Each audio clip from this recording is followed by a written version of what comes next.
Élection 2023, la Commission électorale nationale indépendante annonce l'ouverture ce mercredi de cadres de concertation avec le parti prenante au processus électoral.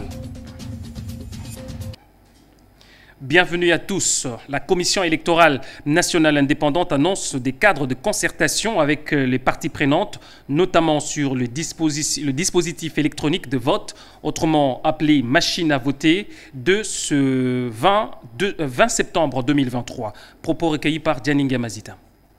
La Commission électorale nationale indépendante est heureuse de vous convier au cadre de concertation qui aura comme thématique la présentation du cadre légal et réglementaire de la publication des listes provisoires des électeurs et de bureaux de vote, la présentation du cadre légal de l'accréditation des observateurs, des témoins et des médias, mais aussi la présentation du dispositif électronique de vote. Le programme y afférent se présente de la manière suivante. Mercredi 20 septembre 2023, cadre de concertation avec les partis et regroupements politiques. Le jeudi 21 septembre 2023, cadre de concertation avec la société civile. Et le vendredi 22 septembre, cadre de concertation avec les femmes, les jeunes, les personnes vivant avec handicap et les peuples autochtones. Toutes ces rencontres auront lieu dans la salle des spectacles du Palais du Peuple à 8h30. Voilà, il s'agissait de la rapporteure de la CENI, Patricia Seya. On va poursuivre cette édition. Le vice-premier ministre de l'économie nationale, Vital Kamerhe, est en Abidjan, Côte d'Ivoire, pour participer à la 9e édition du Forum Makutano. Ces assises se tiendront du 19 au 21 septembre 2023 au Sofitel Hôtel Ivoire d'Abidjan. Plus de précisions avec Dianinga Mazita. Ce forum économique réunira plusieurs personnalités, dont des chefs de gouvernement, des décideurs publics, des dirigeants des secteurs privés, ainsi que des leaders de la société civile, afin de contribuer à la libération du potentiel commercial intra-africain inexploité. C'est dans ce cadre que le vice-premier ministre de l'économie nationale, Vital Kamerhe, est arrivé à Abidjan ce lundi 18 septembre en provenance de la Corée du Sud, où il a représenté la RDC à la conférence interministérielle Corée-Afrique qui s'est tenue à Busan du 12 au 15 septembre. À l'aéroport international Félix Houphouët-Boigny, le patron de l'économie nationale a été accueilli par la ministre ivoirienne de la fonction publique et de la modernisation de l'administration, Anne Désiré Oloto, accompagné de plusieurs officiels ivoiriens ainsi que l'ambassadeur de la RDC en Côte d'Ivoire. Une délégation de décideurs publics congolais accompagnée de 50 chefs d'entreprise parmi les plus performants du pays vont mettre à profit ces assises pour un échange d'expertise et de réflexions avec une centaine de chefs d'entreprises ivoiriennes pour le développement économique du continent. Le forum Makutano d'Abidjan permettra notamment aux chefs d'entreprise d'établir une relation de proximité privilégiée avec les officiels ainsi qu'avec les partenaires potentiels et futurs clients. Il sera aussi un lieu de rencontre de nouveaux partenaires financiers africains et d'identification des opportunités d'affaires. La tribune de Makutano 9 offrira une occasion de démontrer la compétence d'une génération d'investisseurs disposés à entreprendre en Côte d'Ivoire en intensifiant les relations SID visant à élargir les réseaux d'affaires au niveau panafricain. Signalons que le Forum Makutano 9 est un espace d'engagement collaboratif où les tables rondes, les panels, les ateliers alternent avec les sessions de networking, les masterclass et les deal rooms. Et puis en santé, le vice-ministre de la Santé publique, Hygiène et Prévention, Dr Serge Emmanuel Olen, a lancé le lundi 18 septembre 2023 à Kinshasa l'atelier d'auto-évaluation des capacités de la RDC dans la mise en œuvre de règlements sanitaires internationaux. Leslie Mavata.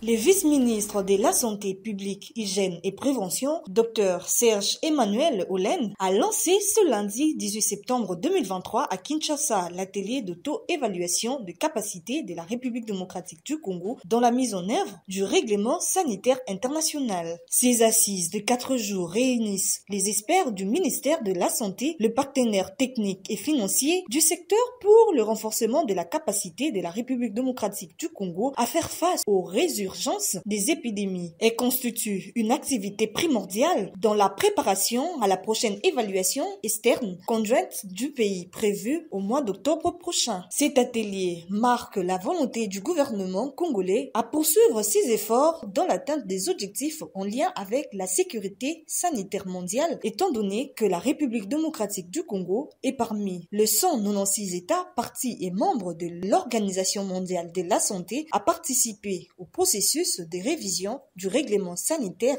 international ayant abouti à son adoption le 23 mars 2005 lors de la 58e Assemblée mondiale de la santé. Le ministre de la Santé a indiqué que la République démocratique du Congo est en marche vers la couverture sanitaire universelle. La sécurité sanitaire vient renforcer la préparation face aux épidémies et aux pandémies, tout en permettant de maintenir les efforts déployés dans la vision prônée par le président de la République, Félix-Antoine Tshisekedi. Suite aux plaintes des voyageurs sur la qualité des services des dessertes aériennes en RDC, le ministre des Transports, Voies des Communications et Désenclavement, Marc Ekila Likambo, a échangé avec le membre de l'Association des compagnies aériennes internationales pour une mise au point. Reportage.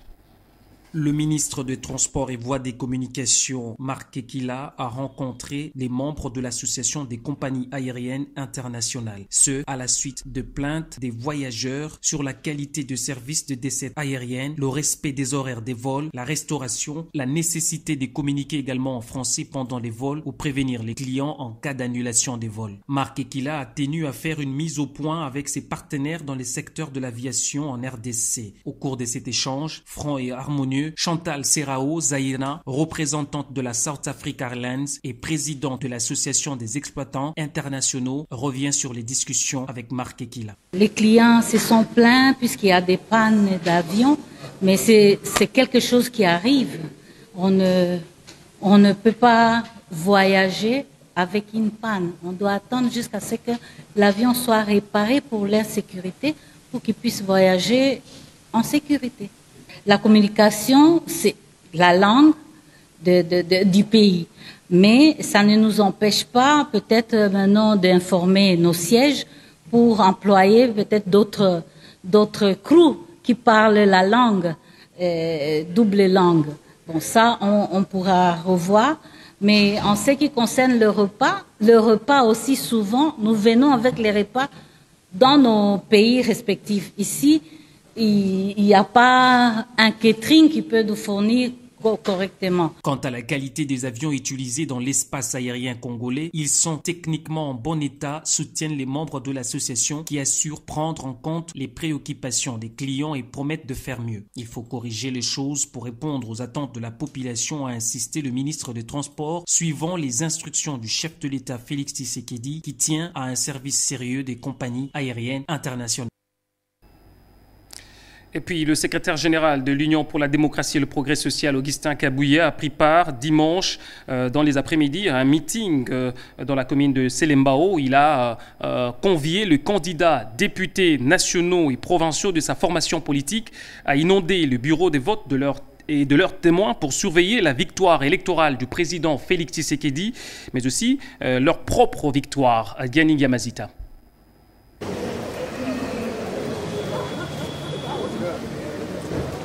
Le secrétaire Augustin Kabouya a foulé les sols du terrain habitat dans la commune de Selembao en début des soirées de ce dimanche 17 septembre 2023. Le chef de file de l'UDPS est venu répondre à l'invitation de la candidate députée nationale de l'UDPS, Afuna, Madame Arline Toumba, ayant convoqué le meeting populaire en ces lieux avec l'appui de la Ligue des jeunes de la Fédération de Selembao Sud. Dans son mot de circonstance, Augustin Kabouya a appelé tous les candidats du parti à prendre au sérieux les demandes pressantes de la hiérarchie du parti concernant l'alignement des témoins.